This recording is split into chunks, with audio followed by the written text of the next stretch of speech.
Hello and welcome to module number 8 for Photo 62A online. So in this section we're going to start talking about the Digital Darkroom.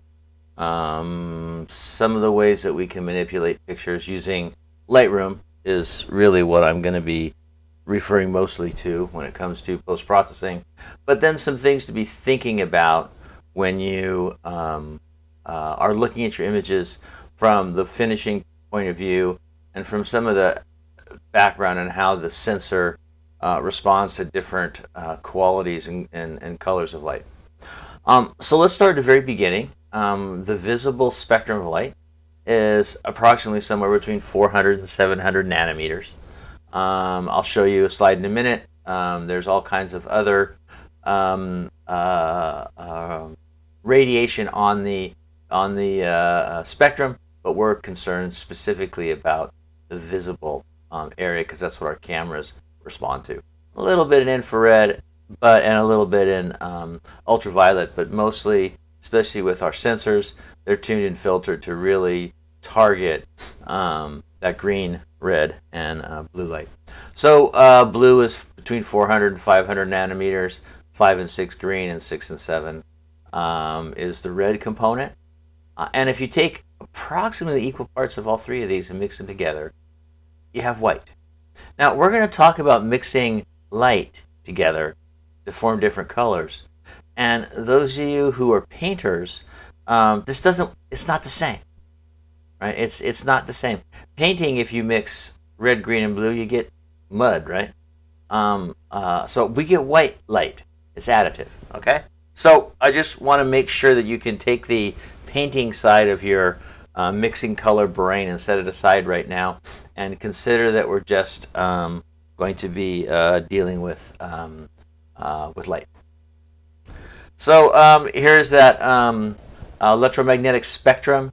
We have X-rays and gamma rays and radio waves and all kinds of other sorts of waves, but like I said before, we're pretty much interested in that 400 to 700.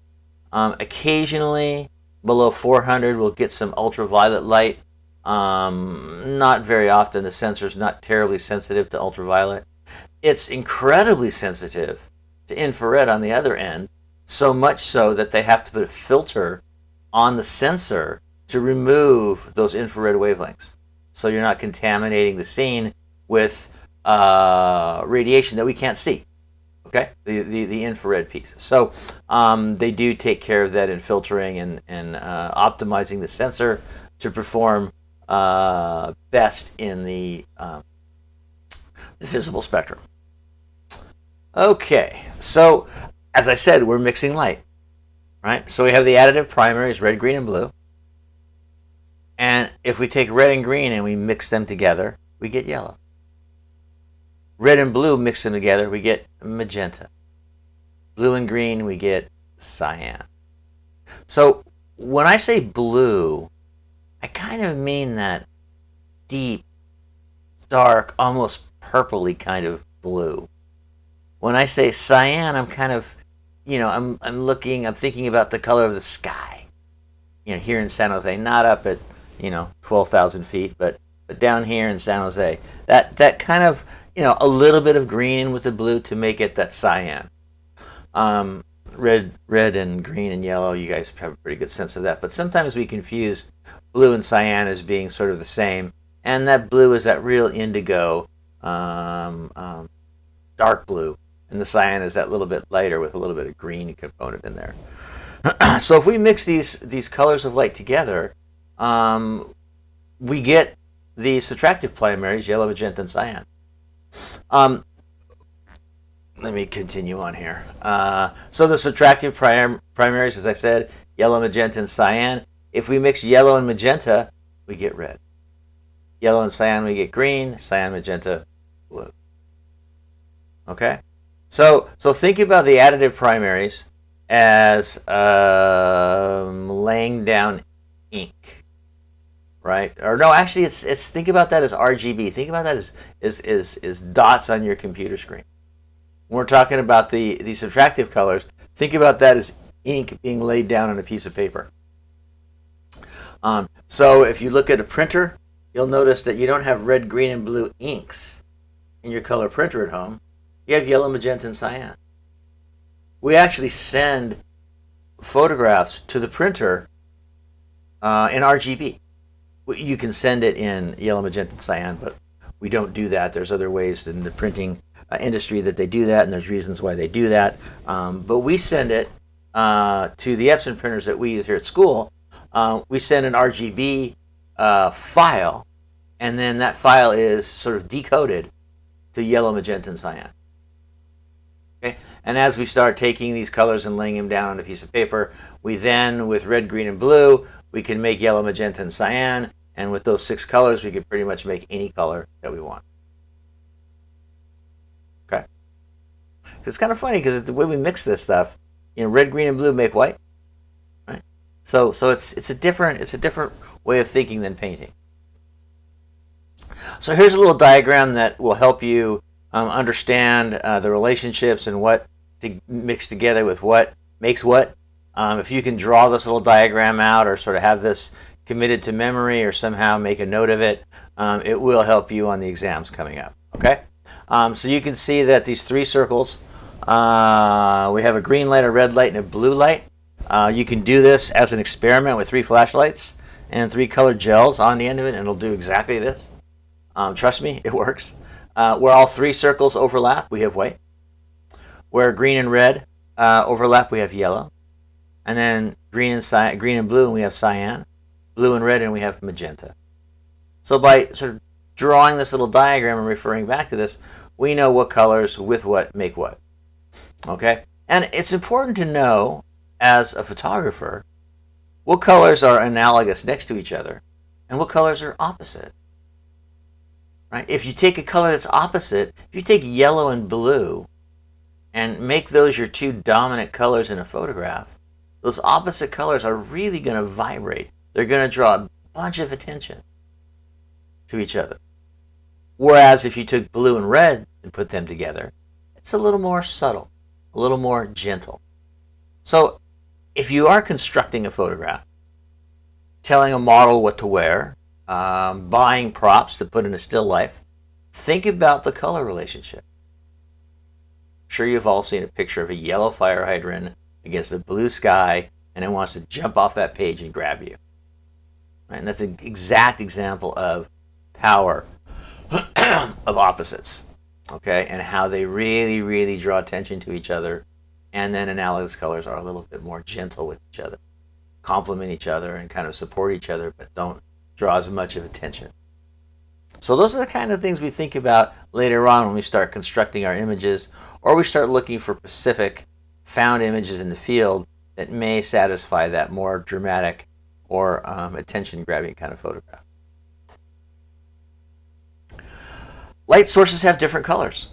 Our eye kind of white balances everything. At night, the light looks white. In an office, the light looks white. The light looks white. In a 7-Eleven, the light looks white. So a sunset, the light looks white. Well, kind of. But these light sources truly have a different color, and we need to understand the color because the camera it can correct for some of it, but some of it can't, and you're going to have to make those adjustments. Moreover, if you want a particular color, you may not want the camera to adjust for it. That's an important thing too. If you want that beautiful golden glow of sunrise or sunset, leaving your camera on automatic white balance may be the wrong choice. Because then you're going to get that yellow, beautiful yellow light at the end of the day or the morning is going to be neutralized to white or close to it. And you lose all that richness of color. Okay, so let's just go down this list a little bit. Candle, it's very dim. But with our cameras these days and the high ISOs, we can actually photograph something lit by a candle. Okay, so we have this color temperature reading Kelvin, and you could take Kelvin and with some math convert it into degrees or centigrade. But this is basically what we use to measure the color temperature of light. Okay, so candlelight is very dim. it's 1900 degrees K, about. Okay? These incandescent light bulbs, the lower wattage light bulbs are a little bit lower, 2790, it could be 28, it could be 3000, who knows? They're all different. These are just sort of averages. Okay? We get to a 100 watt bulb, it's 2900, a little bit higher color temperature. When we go to sunrise sunset, a little bit more, 31. Flash bulb, electronic flash. Flash bulb, clear flash bulb is still pretty low at 38, but an electronic flash on our camera is filtered, right? That little flash xenon tube is filtered to raise the color temperature to match daylight. So electronic flash in daylight, 55, 100K. Overcast day, higher color temperature, 7,000. Dull, foggy day, higher color temperature. Clear sky, open shade, no direct sun, higher color temperature. Okay, I'm not going to ask you what's the color temperature of a 100 watt light bulb because it's not 2900. It could be, but it could be on either side of that too. But what I do want you to understand is the lower the color temperature, the more yellow the light is. The higher the color temperature, the more blue the light is. Be careful not to use the word warm and cool, because that's going to confuse the heck out of you. Because the lower color temperature is more yellow, and some people confuse and call that warm light. The higher color temperature is more blue, and some people confuse that and call it cold light. So if you hear me using warm and cold, yell at me. I try to use yellow and blue. And how you can relate this to seeing it, besides looking at these light sources, is think about the last time you've had a fire on a camping trip or at the beach or in your backyard in one of those fireplaces, even in your house when we did burn wood, which we're not doing too much of these days because of all the save the air days. But think about the top of the flames, where the flames are kind of leaping at the very end before they disappear. You could run your hand through those. It's not very hot, and they're very yellow. Right? So that's a lower temperature because you can run your hand through those flames and not burn yourself. If you hold it there, sure. As opposed to looking at the base of the fire that's been burning for quite some time. And at the very base of the fire, it's almost white hot, or it starts looking blue. And in that little cavern where all the wood is and is holding all that heat, it's a higher temperature. It's more blue. Or it gets to be white light, daylight. Right? So you've heard people say it's white hot. So that means that's that higher color the higher color temperature. So you can think about it that way, it makes sense. The other way you can think about it is that if you take a dimmer in your house and you just creep it up a little bit, the light bulb is very yellow. And as you increase the voltage, the light gets more white. Not perfectly white, but more white. So that's another way to think about this. Lower the color temperature, the more yellow the light. Higher the color temperature, the more blue. Okay? I love this. I went by Home Depot just the other day before the semester started, and they had taken this example down, which is unfortunate. But I just get off in the lighting section because there's so many interesting things. And we really, our eyes want to correct for all of this different colors. They want to take the one on the right and make it neutral, looking much like the one on the left. And they want if it's by itself. But when we put them next to each other, we really can see the different color temperatures. And I love this demo because you decide on what light bulb you want by putting your hand in there and it shows your kitchen. And what's the light going to look like on skin and what it's going to look like in the kitchen, depending on what bulb you put in those recessed lights in your kitchen or whatever lighting system that you have in there. Is it going to be is it going to be a more blue light, right? More like daylight, the one on the left, or is it going to have that really super strong red component like the one on the right? Okay? So higher color temperature versus lower color temperature. Another really good example. I'm sure you've walked by this demo or this display in Home Depot many times. But it's very, very cool. Okay? All right. So, color temperature, the higher the color temperature, the more blue the light is, the lower the color temperature, the more yellow. Okay? That's an important piece to remember. So, as I said, we have automatic white balance on our camera, and our camera can automatically adjust or neutralize a color. If you're shooting at sunset and everything is yellow, okay, then the camera's going to say, well, everything's not supposed to be yellow. I'm going to make it neutral. Or you're shooting at Ocean Beach in the summertime and it's all overcast. It's very blue. Camera's going to look at that scene and say, oh, everything's blue. I'm going to change it. Okay? So this is where the automatic white balance sort of takes over for your camera and tries to act like your eye does, but it's not quite as good. Okay? Understand that even if you have an automatic white balance, it's really easy to fix the overall color temperature post-processing. And we'll look at ways to do that a little bit later. Your cameras, most of them, not the consumer cameras, but most of the prosumer cameras and up, have specific settings where I can pick a color temperature and I can set it to that. I can set it to 2990, I can set it to 3800, but I have to know what that color temperature is. Right? And that's not easy to discover. You can't look at a bulb and say, oh, you're a blah, blah, blah. Some photo bulbs are designed to burn at a specific color temperature for their entire life, and those you can pretty much count on being a specific temperature. But most every other bulb could be any range. Now they make a meter that costs a lot of money that can determine that, but really there's no point.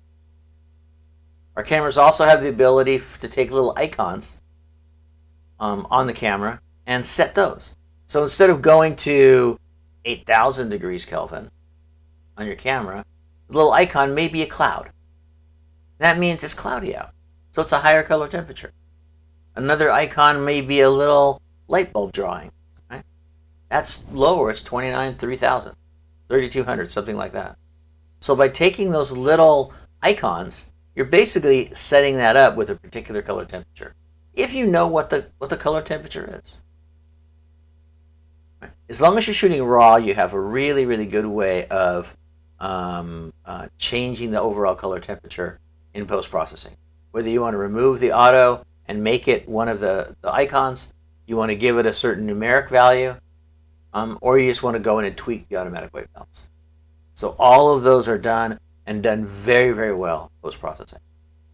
The problem is when you're in the field, you may look at the image and get a really wacky view, but you got to know that you can probably fix it. The one light source that really you can't make look better are those sodium vapor lights that they have all around the city.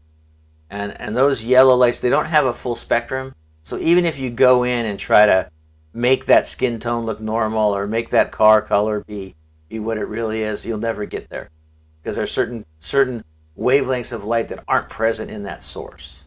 The very limited wavelength of light.